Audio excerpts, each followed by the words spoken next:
Assalamualaikum warahmatullahi wabarakatuh. Saya Danang Sumanda, Kepala Seksi Perencanaan, Pemanfaatan Hutan dan Pemberdayaan Masyarakat di Balai Kesatuan Pengelolaan Hutan Anjing Timur. Untuk selanjutnya, saya singkat Balai KPH Anjing Timur. Balai KPH Anjing Timur merupakan UPTD dari Dinas Lingkungan Hidup dan Kehutanan Provinsi Nusa Tenggara Barat. Balai KPH Anjing Timur dipimpin oleh seorang kepala balai dan di bawahnya ada 2 seksi, 1 sub bagian tata usaha dan kelompok jabatan fungsional. Seksi-seksi tersebut adalah Seksi Perencanaan, Pemanfaatan Hutan dan Pemberdayaan Masyarakat, disingkat PPHPM. Dan yang kedua adalah Seksi Perlindungan dan Konservasi Sumber Daya Alam dan Ekosistem. Adapun luas kawasan hutan di wilayah KPH Anjing Timur adalah 36.947,62 hektar, terdiri dari hutan lindung seluas 31.331,33 hektar dan hutan produksi seluas 5.616,29 hektar. Jumlah personil di Balai KPH Anjing Timur adalah 74 orang, terdiri dari 31 orang ASN, 2 orang P3K, 5 orang tenaga administrasi, 34 orang tenaga pengamanan hutan, 1 orang cleaning service, serta 1 orang penjaga kantor. KPH Anjing Timur dibagi menjadi 6 wilayah resort pengelolaan hutan, yaitu adapun tugas dan fungsi Seksi PPHPM adalah adapun permasalahan-permasalahan yang terjadi di wilayah KPH Anjing Timur, yaitu yang pertama ramah hutan, kedua illegal logging, ketiga pembakaran hutan, yang keempat jual beli kawasan hutan, yang kelima sertifikasi kawasan hutan.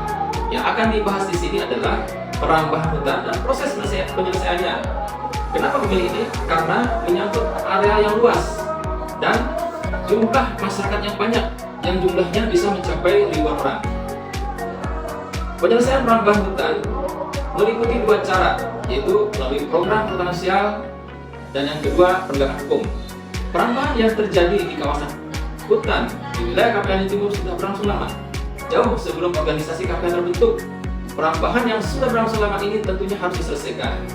Untuk perambahan yang sudah berlangsung lama, penyelesaiannya melalui program hutan sosial. Adapun dasar hukumnya adalah Peraturan Menteri Lingkungan Hidup dan Kehutanan Nomor P63 Tahun 2016 tentang Perhutanan Sosial, yang kemudian diganti dengan Peraturan Menteri Lingkungan Hidup dan Kehutanan Nomor 9 Tahun 2021 tentang Pengelolaan Perhutanan Sosial.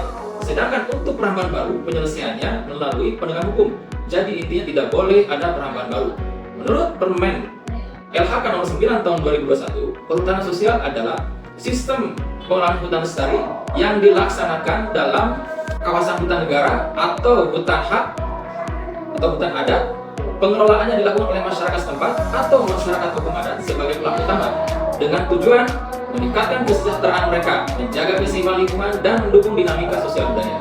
Adapun prosedur pengajuan usulan perhutanan sosial adalah kelompok mengajukan surat permohonan kepada Menteri Lingkungan Hidup dan Kehutanan, yang kemudian nanti Menteri Lingkungan Hidup dan Kehutanan mengirim tim untuk melakukan verifikasi teknis. Setelah diverifikasi teknis dan memenuhi semua persyaratan, akan diterbitkan persetujuan pengelolaan perhutanan sosial. Nah, tugas KPH melalui seksi PPHPM atau seksi perencanaan, pemanfaatan hutan dan pemberdayaan masyarakat dalam proses ini adalah yang pertama memfasilitasi pembentukan kelompok dan yang kedua melakukan pengukuran batas area kelompok.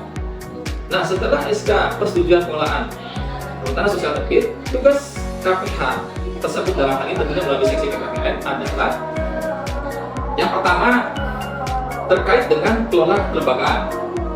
Dalam hal ini melalui penguatan kelembagaan kelompok dan pemberdayaan kelompok. Kemudian yang terkait dengan kelola kawasan, yaitu melalui fasilitasi pemetaan rinci. Jadi pemetaan rinci itu pengukuran batas masing-masing anggota kelompok. Kemudian fasilitasi kegiatan penanaman pohon, baik kayu maupun pohon serbaguna, dan pengamanan hutan. Kegiatan penanaman ini bertujuan agar hutan tetap lestari dan masyarakatnya sejahtera. Kemudian yang ketiga adalah terkait dengan kelola usaha, yaitu melalui kegiatan pelatihan usaha produk hasil hutan seperti misalnya serba jahe, kemudian kopi, ada mente produknya, ada kacang singbuto, ada apase kopi dan lain-lain. Jadi adalah yang pertama bahwa pelayanan publik harus dilakukan dengan optimal. Yang kedua, kan tujuan pengelolaan hutan bisa tercapai, yaitu hutan lestari, masyarakat sejahtera. Demikian, Assalamualaikum warahmatullahi wabarakatuh.